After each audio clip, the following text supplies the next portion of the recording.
अस्सलाम वालेकुम, नमस्ते, सत श्री अकाल, हेलो एवरीवन। स्वागत है आपका हमारे YouTube चैनल पर। राजगढ़ के खंडर दूर दूर तक फैले हुए हैं।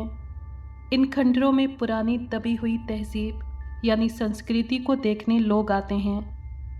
यहाँ पर पिकनिक मनाते हैं। खंडरों के सामने से तारकोल की एक सड़क गुजरती हुई राजगढ़ को रेलवे स्टेशन से मिलाती है। कारें, ट्रक और बसें तेज़ी से इस सड़क पर से गुजरती हैं। उनके पीछे धूल का बादल उभरता है और फिर ख़त्म हो जाता है। आज से कई बरस पहले ये सड़क कच्ची थी और खंडर किसी की हिम्मत नहीं थी कि रात के वक्त खंडर की तरफ आता।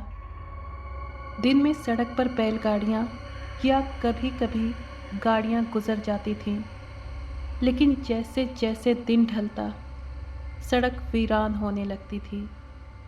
ग्वाले अपने जानवर खंडर से दूर ले जाते और जब रात हो जाती तो खंडर बिल्कुल वीरान हो जाता।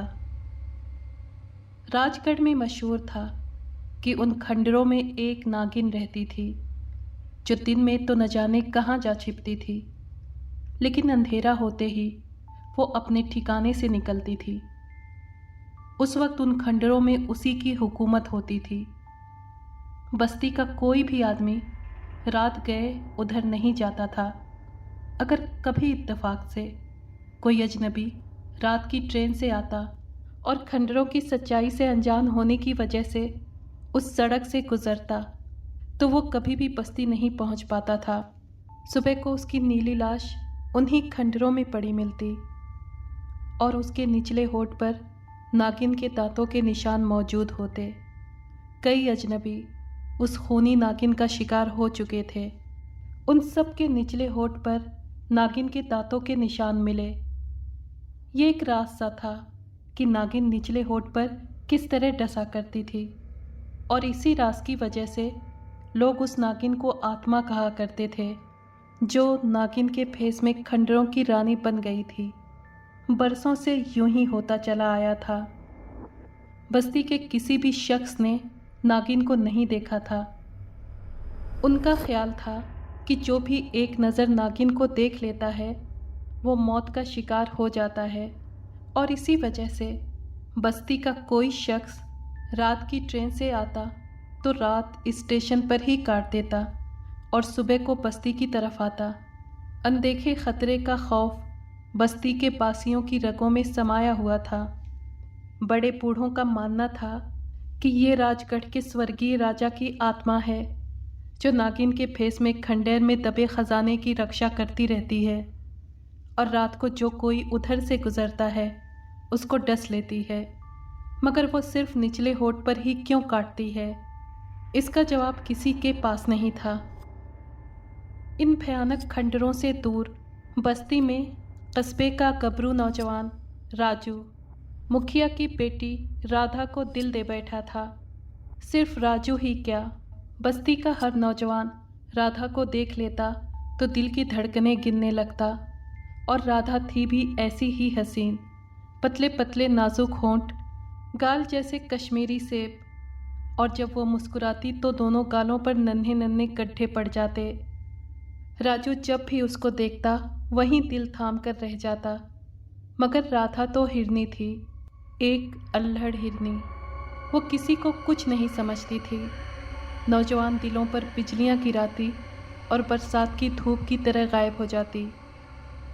एक दिन पनघट पर एक जवान ने राधा का हाथ पकड़ लिया। राधा जख्मी नागिन की तरह पल खाकर पलटी और तेज होकर बोली, छोड़ मेरा हाथ, ये तो जीवन भर के लिए पकड़ा है। जवान ने जवाब दिया, अरे चाचा, तेरे जैसे सैकड़ों पड़े हैं गांव में। राधा ने गुस्से से कहा, मुझ जैसा और कोई ना है, यकीन ना हो तो करा ले मुकाबला। जवान बाजू अकड़ाते हुए बोला, अच्छा, बहुत गुरूर है अपनी ताकत पर, तो जा खंडर की नागिन को मार डाल। कसम खाकर कहती हूँ, सदा के लिए तेरी हो जाऊंगी। राधा का जुमला सुनकर जवान बोझल कदमों से वहां से चला गया। दूसरी सुबह जब राधा ने सुना कि खंडर में गांव के एक जवान की नीली लाश पड़ी मिली है और उसके निचले होठ पर नागिन के दांतों के निशान मौजूद हैं, तो उसके लाल होठों पर मुस्कुराहट खेलने लगी। कई दिन के बाद एक शाम को राजू पनघट के नज़दीक आम के एक पेड़ के नीचे बैठा कुछ सोच रहा था। उसकी नज़रें उस पगडंडी पर लगी हुई थीं जो पल खाती हुई पनघट को गांव से मिलाती थी। राजू का छोटा भाई बिरजू जानता था कि राजू राधा से प्रेम करता है। उस वक्त वो भी नज़दीक ही झाड़ियों में छिपा बैठा था। अचानक छमछम की आवाज़ से सारी फिजा गूंज उठी। राधा सर पर मटकी रखे पनघट की तरफ आ रही थी। दूर दूर और कोई नज़र नहीं आता था। राधा करीब आई, मटकी में पानी भरा। जैसे ही वो जाने के लिए पलटी, राजू ने आगे बढ़कर उसका रास्ता रोक लिया। बिरजू झाड़ियों में छिपा सब कुछ देख रहा था। राधा की भवें तन गईं। वो तुनक कर बोली, परे हट। राधा, मैं तुझसे प्रेम करता हूँ, तुझे अपनी रानी बनाना चाहता हूँ। राजू ने घिघिया कर कहा। अरे चाचा, तुझ जैसे सैकड़ों पड़े हैं गांव में। राधा गुस्से से बोली। नहीं राधा, मैं तुझसे सच्चा प्रेम करता हूँ, तू जैसे चाहे मुझे आजमा ले, राजू ने कहा। राधा मुस्कुरा उठी और बोली, अच्छा, तू मुझसे सच्चा प्रेम करे है, जो मैं कहूँगी वो करेगा। हाँ राधा, मैं तेरे लिए जान भी दे सकता हूँ। बोल, तू क्या चाहती है? राजू ने जवाब दिया। अच्छा तो जा खंडहर की नागिन को मार डाल, कसम खाकर कहती हूँ सदा के लिए तेरी हो जाऊंगी। राधा ये कहकर छम छम करती आगे बढ़ गई। राजू उसे दूर तक जाते हुए देखता रहा। मोड़ पर जब वो आंख से ओझल हो गई तो राजू धीरे से बड़बड़ाया। राधा, अगर तेरी यही मर्जी है तो मैं खंडहर की नागिन का मुकाबला करूँगा, जरूर मुकाबला करूँगा। राजू अपने घर की तरफ चल दिया। उसके जाने के बाद बिरजू झाड़ियों से बाहर निकला और धीरे धीरे घर की तरफ कदम उठाने लगा। उसकी आंखें चमक रही थीं। वो बार बार सूखे होठों पर जबान फेर रहा था। शाम को चौपाल पर बहुत से लोग बैठे थे। उनमें राजू और बिरजू भी थे। इधर उधर की बातें हो रही थीं। बिरजू ने एक नज़र राजू पर डाली जो बिल्कुल खामोश बैठा था। उसका चेहरा बता रहा था कि उसके दिमाग में हलचल मची हुई है। बिरजू ने गांव के सबसे बूढ़े आदमी रामू दादा से सवाल किया, दादा, खंडर में ये खूनी नागिन कब से आसन जमाए हुए है? बिरजू का सवाल सुनकर एकदम सन्नाटा छा गया। सबने पलटकर बिरजू की तरफ देखा। अंधेरे में उसकी आंखें चमक रही थीं। फिर सबकी नज़रें रामू दादा पर जम गईं। रामू दादा ने धीरे धीरे कहना शुरू किया, बेटा, मैंने अपने पिताजी से सुना है कि राजगढ़ का राजा दौलत का पुजारी था, माया मोह में फंसा था। उसकी बस एक बेटी थी, उसके अलावा उसकी कोई और औलाद नहीं थी। वो अपनी बेटी से बहुत प्रेम करता था। राजकुमारी को एक मामूली सिपाही से प्रेम हो गया। राजा को जब पता चला तो उसे बहुत गुस्सा आया। राजकुमारी इतनी सुंदर थी कि बड़े बड़े राजकुमार उससे विवाह करना चाहते थे और उसके लिए वो कितना ही धन राजा को दे सकते थे, मगर राजकुमारी के प्रेम ने सब कुछ चौपट कर दिया। राजा ने सिपाही को कत्ल करने का हुक्म दे दिया। राजकुमारी को जब ये मालूम हुआ तो वो बहुत रोई और उसने खाना पीना बंद कर दिया। उसने राजा से कहा, अगर उसके प्रेमी को मारा गया तो वो आत्महत्या कर लेगी। राजा अपनी इकलौती बेटी का दुख सहन नहीं कर सका। उसने सिपाही को बुलाया और उससे कहा, अगर तुम राजकुमारी से विवाह करोगे तो मैं अपनी दौलत से तुम्हें एक पैसा भी नहीं दूंगा। हाँ, अगर तुम राजकुमारी पर जाहिर कर दो कि तुम सिर्फ दौलत से प्रेम करते हो, राजकुमारी से नहीं, तो मैं तुमको 2 लाख रुपए दूंगा। 2 लाख रुपए का नाम सुनकर सिपाही के मुंह में पानी आ गया और वो राजकुमारी को छोड़ने के लिए तैयार हो गया। राजा ने राजकुमारी को अपने पास बुलाया और उसके करीब ही 2 लाख रुपए की थैली रख दी और फिर सिपाही को बुलाकर उससे कहा, देखो ये राजकुमारी है और ये 2 लाख रुपए की थैली। तुम्हें इन दोनों चीज़ों में से जिससे प्रेम हो वो ले लो। सिपाही धीरे से आगे बढ़ा। उसने रुपए की थैली उठाई और बाहर निकल गया। राजकुमारी ये बेवफाई सहन नहीं कर सकी। वो बेहोश होकर गिर पड़ी। राजकुमारी को होश आया तो उसे मर्द जात से नफरत हो गई थी। कुछ दिन तो वो गुमसुम रही और फिर एक दिन उसने बस्ती से एक नौजवान को बुलाया।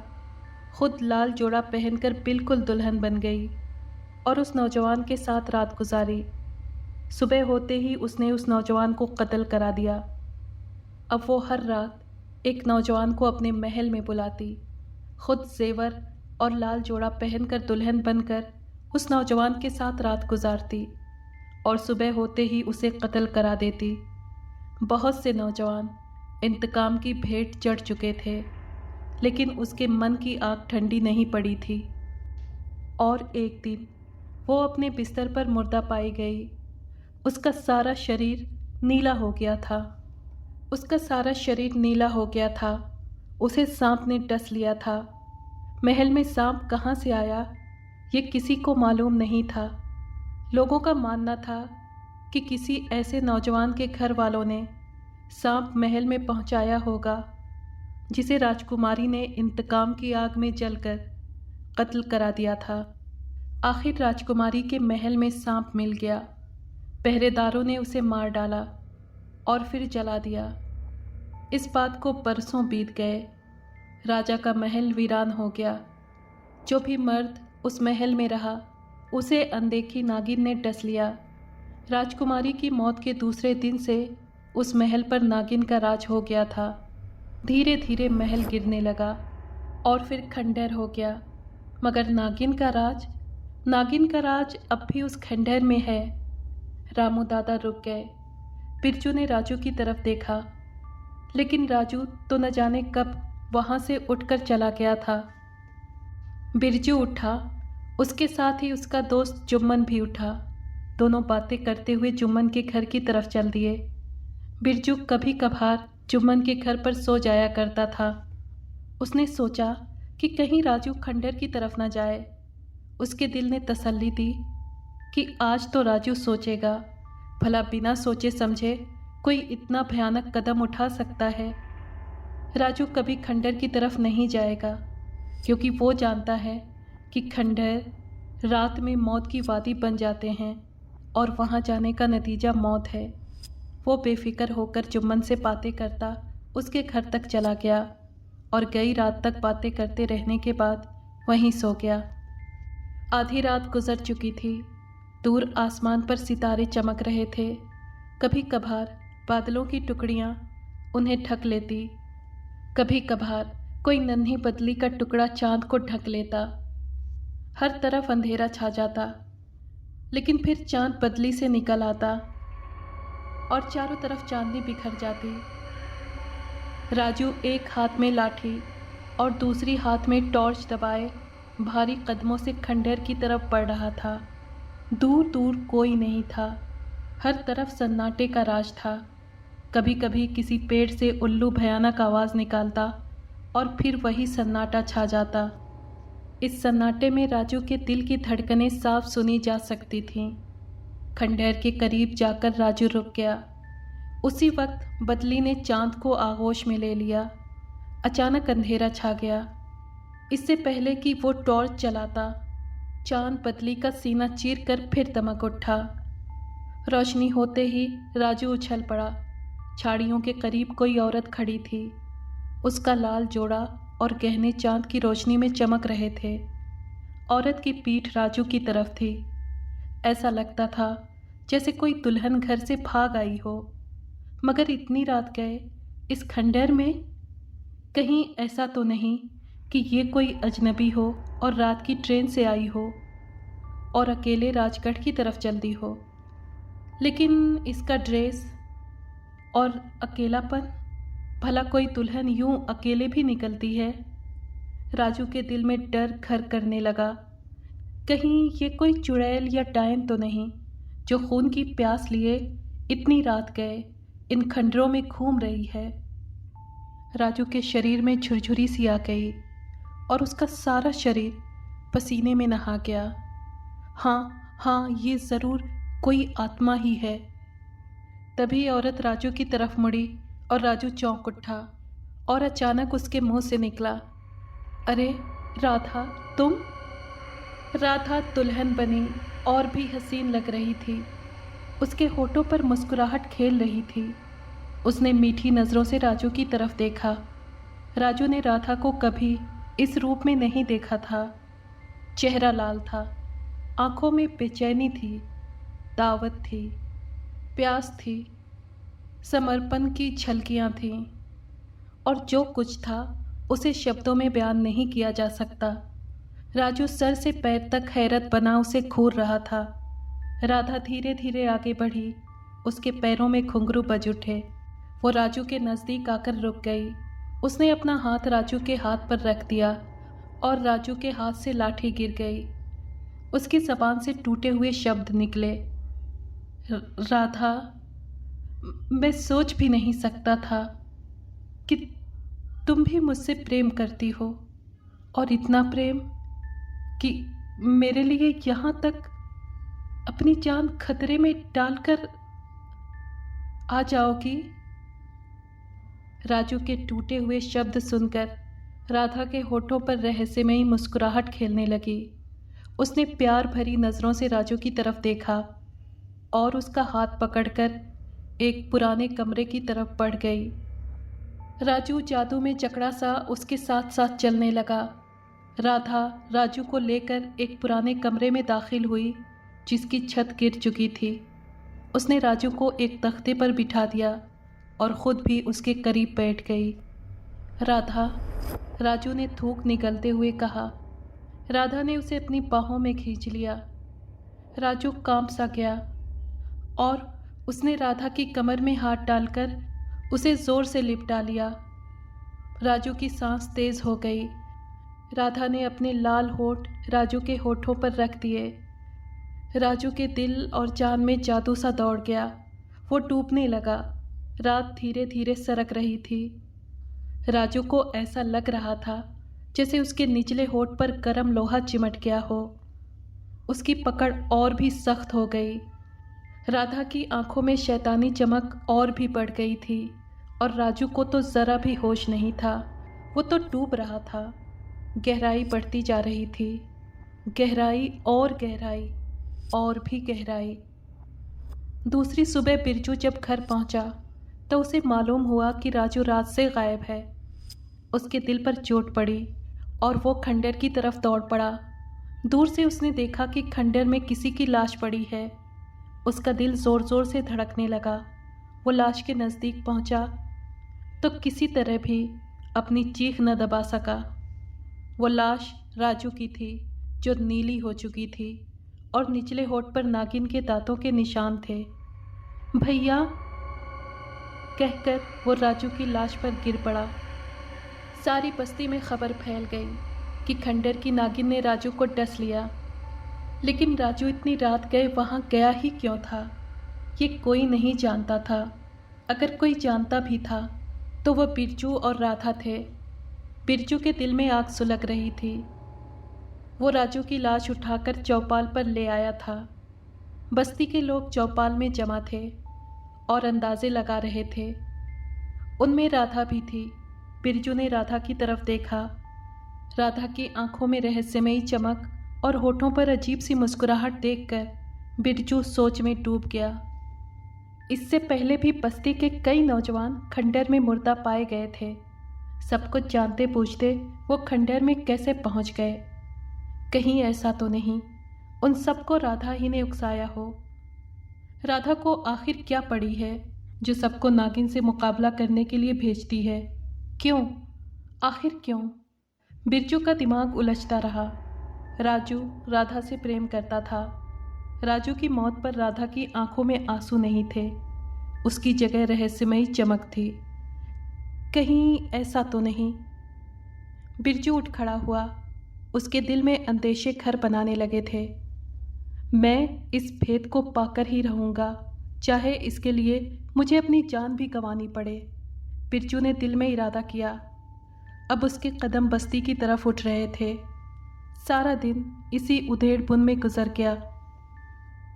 दिन ढल गया और रात का अंधेरा चारों तरफ फैल गया। एक तरफ से चांद निकल गया और फिर हर तरफ चांदनी फैल गई। बिरजू लाठी और टॉर्च लिए खंडर की तरफ जा रहा था। उसकी चाल से जाहिर हो रहा था जैसे वो सब कुछ खोकर भी इस भेद को पा लेना चाहता है। आज बादल कल से भी ज़्यादा काले थे। जब बदली का काला टुकड़ा चांद को छुपा लेता तो पूरी तरह से अंधेरा छा जाता। खंडर के नज़दीक पहुंचकर बिरजू ने टॉर्च जला दी। टॉर्च की पीली रोशनी वीरान खंडर में चकराने लगी। चाँद ने एकटक बादल के झरोके से झांका। बिरजू ने टॉर्च बुझा दी। दूसरे ही लम्हे चाँद फिर छुप गया। इसी के साथ दूर कहीं से कुत्ते के रोने की आवाज़ उभरी। इस आवाज़ को सुनकर जगह जगह से कुत्तों के रोने की आवाज़ आने लगी।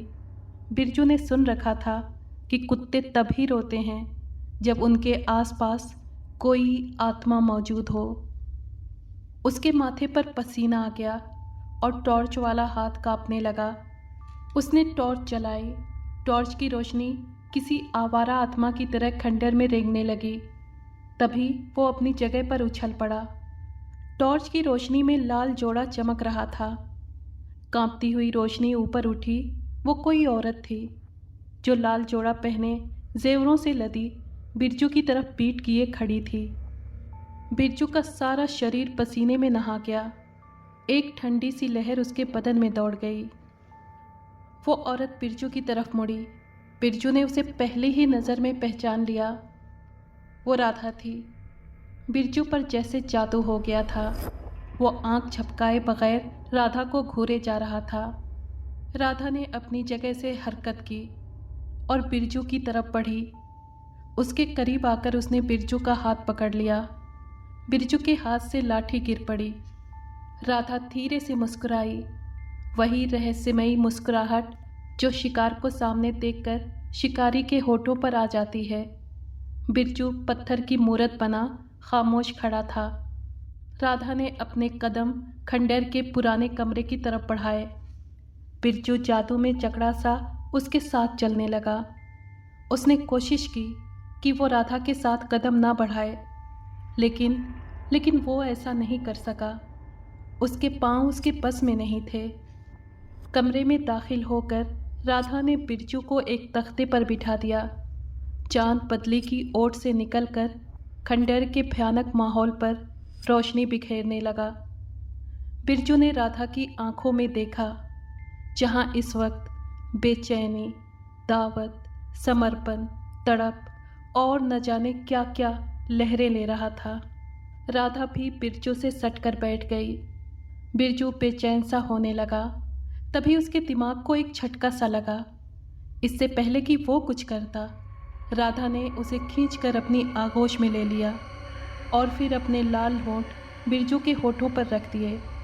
बिरजू को ऐसा लगा जैसे कोई बहुत ही गर्म चीज़ उसके निचले होंठ से चिमट गई हो। इसके साथ ही राधा की पकड़ सख्त होने लगी। बिरजू डूबने लगा। उसने अपने हाथ राधा के शरीर की तरफ बढ़ाए।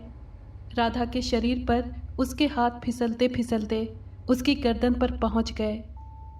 बिरजू ने पकड़ सख्त की तो उसकी उंगलियां राधा की नरम और नाजुक गर्दन में धंसने लगीं। राधा ने उठना चाहा, मगर बिरजू की पकड़ सख्त से सख्त होती गई। उसकी मजबूत उंगलियां राधा के गले में धंसती ही जा रही थीं। राधा के गले से खरखर की आवाज़ें निकलने लगीं। उसने बिरजू को छोड़ दिया, लेकिन उस वक्त बिरजू की सख्त पकड़ से खुद को छुड़ाना आसान नहीं था। राधा तड़पने लगी, उसकी आंखें बाहर निकल आईं। वो ज़ोर से उछली और फिर बिरजू के सीने पर गिर पड़ी। उसके मुंह से नीला नीला पानी निकल रहा था। बिरजू पर भी बेहोशी छाने लगी। उसका दिमाग अंधेरों में भटकने लगा। अंधेरा बढ़ता गया, बढ़ता ही गया। दूसरी सुबह सूरज पूरे ठाट बाट से चमक रहा था। बस्ती के कुछ गवाले खंडहर के नज़दीक से गुजरे तो चौंक उठे। खंडहर के पुराने कमरे की एक और दीवार गिरी पड़ी थी। कमरे में एक लाश पड़ी साफ नजर आ रही थी। वो तेजी से लाश के नज़दीक पहुंचे। वो लाश बिरजू की थी और उसके करीब ही एक बहुत बड़ी भयानक नागिन की लाश पड़ी थी। गवालों का शोर सुनकर बस्ती के और लोग भी वहां आ गए। एक बूढ़े ने बिरजू की लाश को एक नज़र देखा तो चीख उठा, इसमें अभी जान है। बिरजू को उठाकर चौपाल में लाया गया। उसके निचले होठ पर नागिन के दांतों का बहुत हल्का निशान था। नागिन की लाश को फौरन जला दिया गया और बिरजू को होश में लाने की कोशिशें की जाने लगीं। इस घटना को कई बरस बीत चुके हैं। राधा का इस घटना के बाद कोई पता नहीं चला। लोगों का ख्याल है कि वो किसी के साथ भाग गई। खंडहर में फिर कोई हादसा नहीं हुआ और बिरजू पागल हो चुका है। उसकी जान तो बच गई, लेकिन दिमाग ठीक नहीं हो सका। जब भी वो किसी दुल्हन को देखता है तो नागिन नागिन चीखता हुआ वहाँ से भाग खड़ा होता है। गांव के लोग कहते हैं नागिन के जहर ने बिरजू के दिमाग को उलट दिया है। उस भयानक नागिन को बिरजू ने किस तरह मार डाला, ये कोई नहीं जानता। फिर भी सब लोग बिरजू की इज्जत करते हैं, क्योंकि उसने भयानक अजाब से बस्ती के लोगों को छुटकारा दिलाया है। मगर बिरजू को कोई होश नहीं, वो तो पागल हो चुका है। अगर आपको ये कहानी पसंद आई है तो प्लीज़ लाइक और शेयर करें और कमेंट बॉक्स में अपनी राय का इजहार कीजिए। अगर आपने हमारे चैनल को अभी तक सब्सक्राइब नहीं किया है तो प्लीज़ सब्सक्राइब कर लें और बेल आइकन को प्रेस कर दें ताकि आने वाली हर कहानी का नोटिफिकेशन आपको मिल सके। शुक्रिया।